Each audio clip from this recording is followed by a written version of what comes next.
ओमज्ञानतिमिरन्धस्य ज्ञानञ्जनशलाखया चक्षुरुन्मिलितं येन तस्मै श्रीगुरुवे नमः। नमो ॐ विष्णुपदाय कृष्णप्रेष्ठाय भूतले श्रीमते भक्तिवेदान्तस्वामिनिति नामिने। नमस्ते सरस्वते देवे गौरवाणी प्रचारिणे निर्विशेषशून्यवादी पाश्चात्यदेशतारिणे। जय श्री कृष्ण चैतन्य प्रभु नित्यानंद श्री अद्वैत गदाधर श्रीवासदि गौर भक्तवृंद।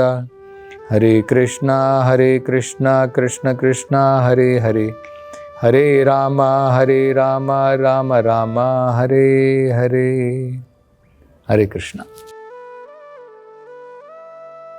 तो देवताओं की बातें ब्रह्मा जी ने सुनी हिरण्यकशिपु की तपस्या के बारे में, और हिरण्यकशिपु क्या चाहता है इस तपस्या के द्वारा, किस लिए वो ये तपस्या कर रहा है, सब कुछ देवताओं ने बताया।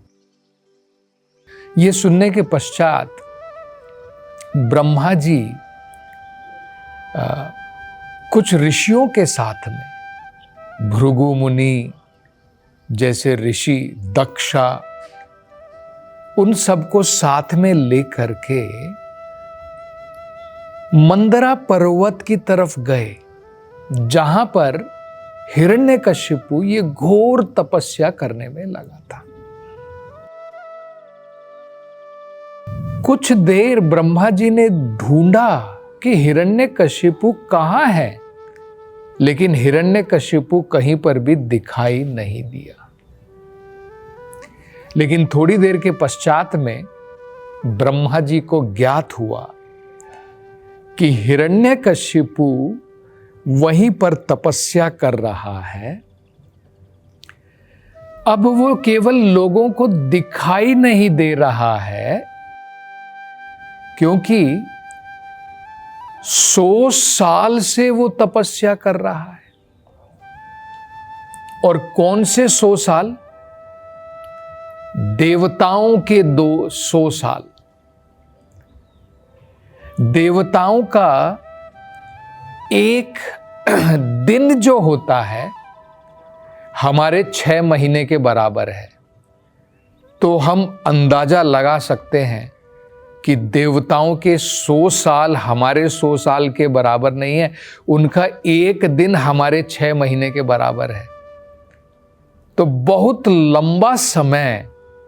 लंबे समय तक हिरण्यकशिपु जो है घोर तपस्या में लगा था। उसके कारण क्या हुआ? कीड़े मकोड़े, क्योंकि वो एक अपने दोनों पंजों पर खड़ा है, आकाश की तरफ देख रहा है और दोनों हाथ को ऊपर आकाश की तरफ जोड़ करके ऊपर की तरफ देख रहा है। और इस प्रकार से घोर तपस्या, बिना खाना खाए, बिना पानी पिए, इस प्रकार से खड़ा है। तो कुछ समय के पश्चात क्या हुआ? उसका सारा शरीर जो है वो मट्टी से, कहते हैं ना, जो कीड़े मकोड़े जब किसी चीज के ऊपर चढ़ जाते हैं तो अपना घर बना लेते हैं मट्टी का। आपने देखा होगा, मान लीजिए अगर आप किसी लकड़ी को फेंक देते हैं, दीमक या कीड़े मकोड़े धीरे धीरे उसको खा करके उसके ऊपर मट्टी का अपना घर बना लेते हैं। जंगल में अगर आप जाएंगे तो चींटों का, कीड़े मकोड़ों का आप बड़ा मट्टी का घर देख पाएंगे। तो हिरण्यकशिपु का सारा शरीर जो है वो इन कीड़े मकोड़ों ने खा लिया था, उसका मांस खा लिया, केवल उसकी हड्डियां बाकी थी, उसका रक्त भी नहीं था। जो हमारे त्वचा होती है वो त्वचा भी नहीं थी, उसके अंदर का मांस नहीं था, केवल उसकी हड्डियां मात्र मात्र बाकी थी और उसके ऊपर पूरा मट्टी का घर जो है इन कीड़े मकोड़ों ने बना लिया। तो ब्रह्मा जी ने देखा कि इस प्रकार की घोर तपस्या में हिरण्यकशिपु लगा है। तो उन्होंने कहा, ब्रह्मा जी ने कहा, हे कश्यप के पुत्र हिरण्यकशिपु, तुम अब अपनी तपस्या छोड़ दो, क्योंकि मैं अत्यंत प्रसन्न हुआ हूं तुम्हारी तपस्या के द्वारा। तो अब तुम अपने ध्यान को छोड़ो और मैं तुमसे कुछ महत्वपूर्ण बात कहना चाहता हूं। मैं इतना तपस्या से तुम्हारी प्रसन्न हुआ हूं कि जो वरदान तुम मांगना चाहते हो, जो तुम्हारी इच्छा है, वो तुम मुझसे प्राप्त कर सकते हो। तो ब्रह्मा जी बड़े आश्चर्यचकित हुए।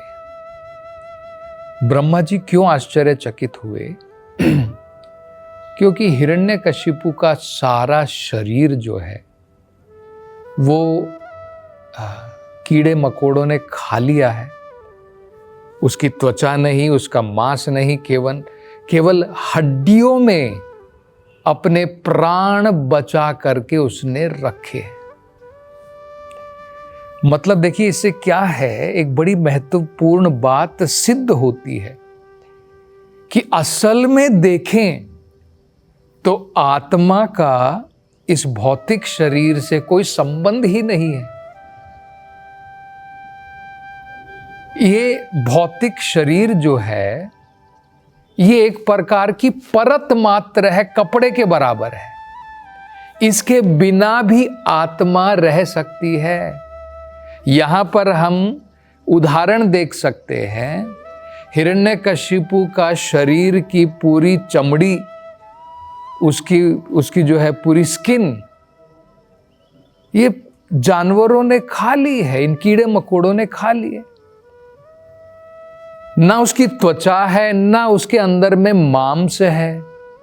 अपनी प्राण वायु को उसने केवल हड्डियों में रखा हुआ है।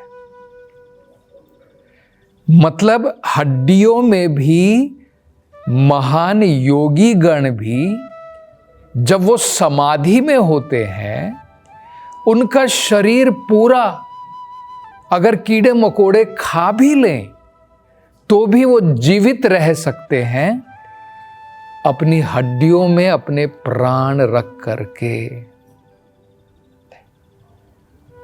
इसलिए वेदों में देखिए क्या कहा है। वेदों में कहा है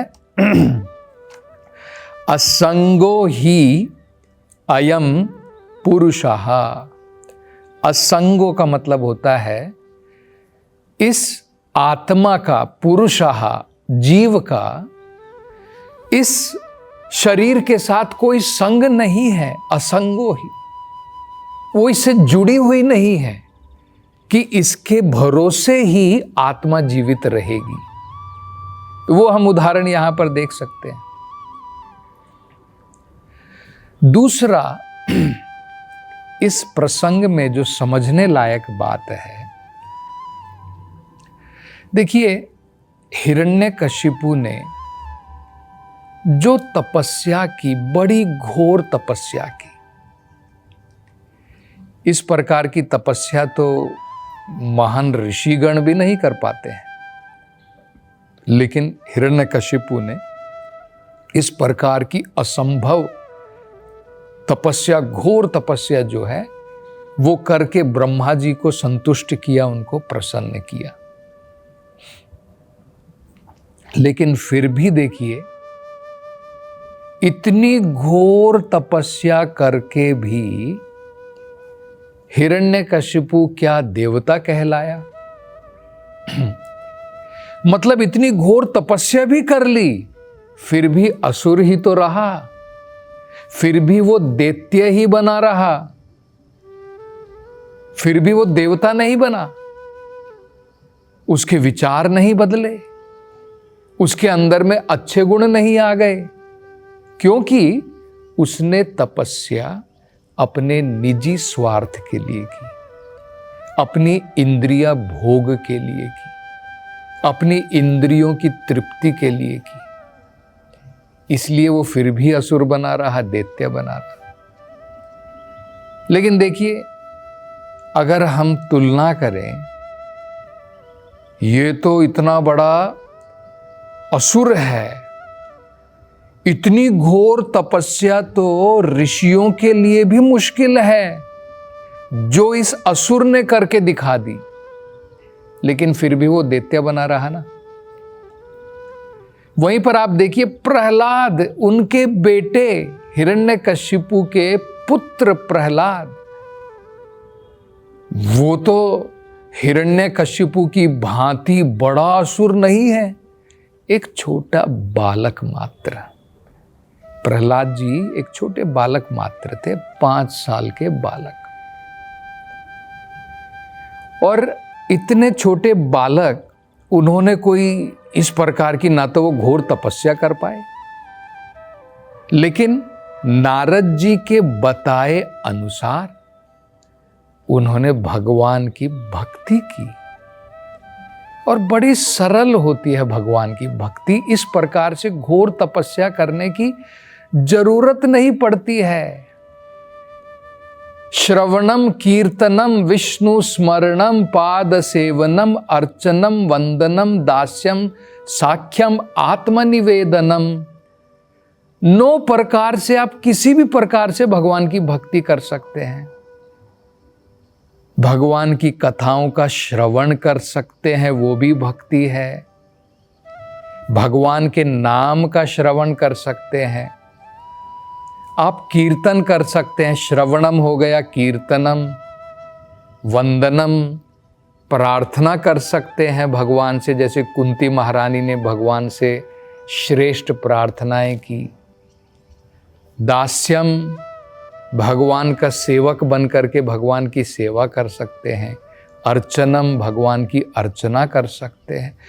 अनेकों प्रकार से सरल तरीकों से भगवान की भक्ति हम कर सकते हैं। और भगवान की भक्ति करने से हमारे अंदर में सारे देवताओं के गुण आ जाएंगे, अच्छे गुण आ जाएंगे। घोर तपस्या करके भी हिरण्यकशिपु असुर बना रहा, क्योंकि उसने तपस्या केवल अपनी इंद्रिय भोग के लिए की। भक्त थोड़ी सी भक्ति भी करके, घोर की जरूरत नहीं, उसने घोर तपस्या की, भक्त थोड़ी सी भक्ति करके भी भगवान को संतुष्ट कर सकता है। और देखिए, क्या घोर तपस्या अंत में उसकी रक्षा कर पाई?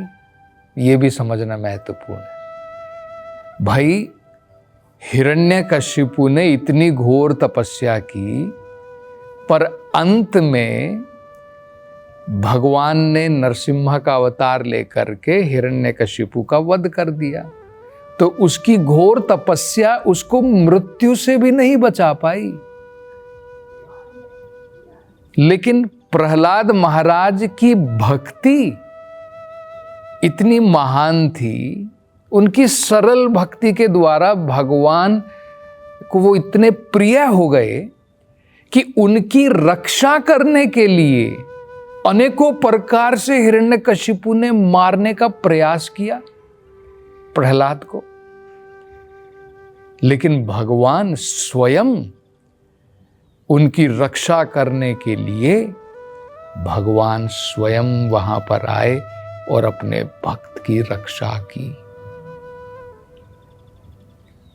तो ये भी एक बड़ी महत्वपूर्ण बात हम समझ सकते हैं। एक और जो बड़ी महत्वपूर्ण बात जो यहां पर इस प्रसंग में हम समझ सकते हैं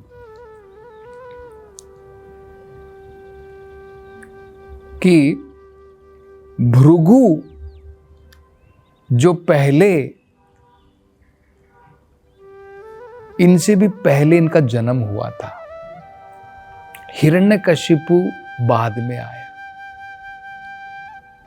भृगु, दक्षा, इन जैसे महान ऋषिगण भी इस प्रकार की घोर तपस्या नहीं कर पाए थे। और इनकी घोर तपस्या से ब्रह्मा जी प्रसन्न जरूर हो गए, संतुष्ट हो गए, लेकिन ब्रह्मा जी फिर भी उनको ऐसा वरदान नहीं प्रदान कर पाए कि वो अमर हो जाए। मतलब हम तपस्या करके देवी देवताओं को प्रसन्न जरूर कर सकते हैं, संतुष्ट जरूर कर सकते हैं, लेकिन उनसे ऐसा वरदान नहीं प्राप्त कर सकते कि हम अमर हो जाएं। लेकिन भगवान की भक्ति इतनी श्रेष्ठ है, हम देख सकते हैं कि प्रहलाद महाराज का बाल भी बांका नहीं कर पाया हिरण्यकशिपु। ये भगवान की भक्ति की महानता होती है। और खासकर कलयुग के अंदर में चैतन्य महाप्रभु ने बड़ा सरल तरीका हमें बताया है भक्ति करने का। वो सरल तरीका है भगवान के नाम का संकीर्तन। कलौ तद हरि कीर्तनात्, कलयुग में सबसे श्रेष्ठ तरीका भगवान की कृपा प्राप्त करने का हरि नाम संकीर्तन का है। तो हमें हिरण्यकशिपु की भांति 100 सालों तक बड़ी तपस्या की जरूरत नहीं पड़ेगी। हम जिस भी स्थान पर हैं उस स्थान पर रह करके अगर हम सरल तरीके से भगवान के नाम का जप करते हैं, श्रवण करते हैं, तो हमें भगवत कृपा प्राप्त हो जाएगी। तो और आगे इस बारे में हम अगली कथा में चर्चा करेंगे। हरे कृष्णा।